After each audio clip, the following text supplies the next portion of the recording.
સાબરકાંઠાના સમગ્ર પરગણા વાલ્મીકી સમાજનું એક જ બંધારણ અમલમાં મૂકવામાં આવ્યું, જે પ્રાંતિજ ખાતે મીટિંગ યોજાઈ।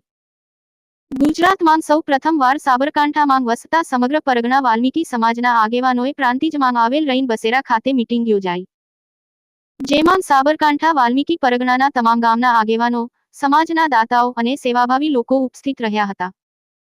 સભાની શરૂઆતમાં દીપ પ્રાગટ્ય કરી આવેલ સંતોનું પૂજન કરી જય ઘોષ બોલાવી હાર અને પુષ્પગુચ્છ આપીને વધામણા કરવામાં આવ્યા હતા। મીટિંગ પૂર્ણ થતા સહુ લોકોએ ભેગા મળી સ્વરૂચિ ભોજન સાથે આર.કે.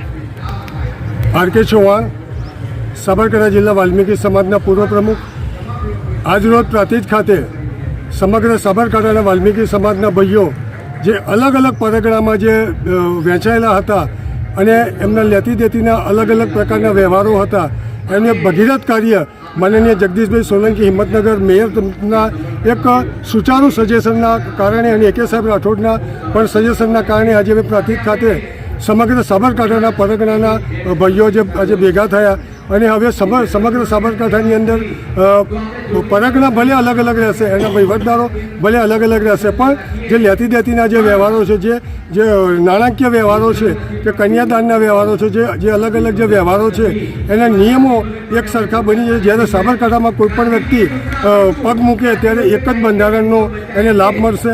બીજું સાથે સાથે સમાજની અંદર રહેલી બધીઓ ખોટા ખર્ચાઓ પણ નાબૂદ થશે। એવા તમામ પ્રકારના અને બીજી સૌથી એક સારામાં સારી વાત છે કે આ બંધારણ જે બનવા જઈ રહ્યું છે સાબરકાંઠા, એ પ્રથમ રહેશે। સમગ્ર ગુજરાતમાં આ એક ઐતિહાસિક કિસ્સો બની રહ્યો છે, એનો અમને સર્વને આનંદ છે। આ બંધારણમાં તમામ વ્યક્તિઓને તમામ પરગણાના આગેવાનોની તાકાતનો લાભ મળશે।